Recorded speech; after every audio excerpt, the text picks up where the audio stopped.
আসসালামু আলাইকুম। আজকে আপনাদের সামনে একটি নতুন লেকচার তুলে ধরব, সেটি হচ্ছে প্রোনাউন। তো আমরা এই লেকচারে জানব প্রোনাউন কি, এর ক্লাসিফিকেশন। আশা করি আপনারা পুরো ভিডিওটি দেখবেন। প্রোনাউন প্রথমে বোঝার জন্য আমি কয়েকটা সেন্টেন্স আপনাদের কাছে তুলে ধরছি।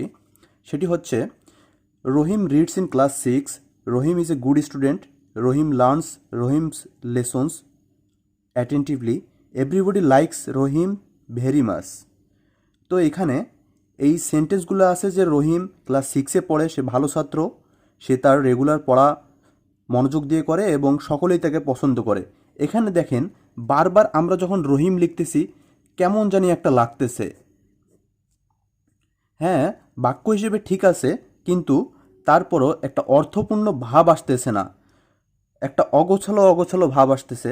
তো আমরা এই রহিমের পরিবর্তে যদি আমরা এখানে লিখি যে Rahim reads in class 6, he is a good student, he learns his lessons attentively, everybody likes him. অর্থাৎ এই রহিমের পরিবর্তে আমরা যেসব ওয়ার্ড লিখলাম, অর্থাৎ রহিম হচ্ছে নাউন, এই নাউনের পরিবর্তে আমরা যেসব ওয়ার্ড লিখলাম এবং যেসব ওয়ার্ড নাউনের কাজটাই করলো, সেগুলোই আলটিমেটলি প্রোনাউন। অর্থাৎ এখানে হি, হিজ, হিম এগুলো হচ্ছে প্রোনাউন। শুধু হি, হিজ, হিমই না, এছাড়া দিস, দ্যাট, ওয়ান, সাস, এছাড়া আরও অনেক কিছু প্রোনাউন রয়েছে, আমরা সেগুলো পরে জানতেছি। প্রোনাউনের ক্লাসিফিকেশনে আমরা এবার আসি। প্রোনাউন হচ্ছে 8 প্রকার: personal pronoun, reflexive and emphatic pronoun, demonstrative pronoun, indefinite pronoun, interrogative pronoun, relative pronoun, distributive pronoun এবং রেসিপ্রোকাল প্রোনাউন। তো এবার আমরা প্রোনাউনের প্রত্যেকটার ক্লাসিফিকেশনের উদাহরণগুলোও জেনে নেই।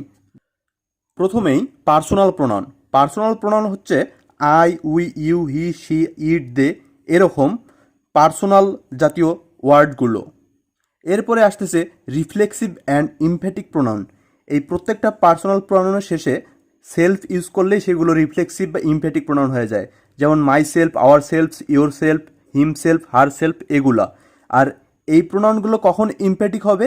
যখন এগুলো সাবজেক্টের পরেই বসবে, তখন সেগুলো ইমফ্যাটিক হয়ে যাবে। সাবজেক্টকে যখন জোর দিয়ে প্রদান করবে একটা সেন্টেন্সে, তখন সেটি ইমফ্যাটিক হয়ে যাবে। এরপরে আসতেছে ডেমনস্ট্রেটিভ প্রোনাউন। ডেমনস্ট্রেটিভ অর্থ হচ্ছে নির্দিষ্ট বোঝায় যেগুলো। তো এই নির্দিষ্টবাচক শব্দগুলো হচ্ছে ডেমনস্ট্রেটিভ প্রোনাউন, যেমন দিস, দ্যাট, সাস, দেয়ার, দোজ। আমরা যদি একটা সেন্টেন্স বলি যে দিস ইজ মাই বুক, তাহলে এই বইটি আমার, এটা কিন্তু নির্দিষ্ট করে বোঝায় যে এই বইটাই আমার। তো এগুলো হচ্ছে ডেমনস্ট্রেটিভের উদাহরণ। এরপরে আসতেছে ইনডিফিনিট প্রোনাউন। ইনডিফিনিট প্রোনাউন কোনগুলো? যেমন ওয়ান, সাম, এনি, নান, বোথ, মেনি, অল, ফিউ, এছাড়াও আরও অনেক কিছু রয়েছে, এগুলো আমরা ম্যাক্সিমাম টাইম ইউজ করি। তো এগুলো হচ্ছে ইনডিফিনিট প্রোনাউন। এরপরে interrogative pronoun, who, which, what, whose, হুম।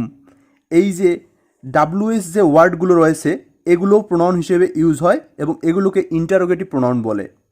এরপরে আসতেছে relative pronoun, who, which, what, that, whom, whose, whoever. এই ডাব্লিউএস ওয়ার্ডগুলো ছাড়াও দ্যাট, অ্যাজ এগুলো হচ্ছে রিলেটিভ প্রোনাউন। এগুলো যখন কোনো সাবজেক্টকে মডিফাই করে, তখন এগুলো রিলেটিভ প্রোনাউন হিসেবে কাজ করে। আমরা পরবর্তীতে এগুলোর ব্যবহার সম্বন্ধে জানব। এরপরে আসতেছে distributive pronoun, is, either, neither, every এগুলো হচ্ছে ডিস্ট্রিবিউটিভ প্রোনাউন, অর্থাৎ প্রত্যেকটি বা সবগুলোই, এরকম টাইপের যে ওয়ার্ডগুলো রয়েছে এগুলো হচ্ছে ডিস্ট্রিবিউটিভ প্রোনাউন। এরপরে আসতেছে reciprocal pronoun, each other, one another এগুলো হচ্ছে রেসিপ্রোকাল প্রোনাউন। আমরা পরবর্তী ভিডিওতে প্রত্যেকটি প্রোনাউনের ডিটেলস সম্বন্ধে আমরা জানব।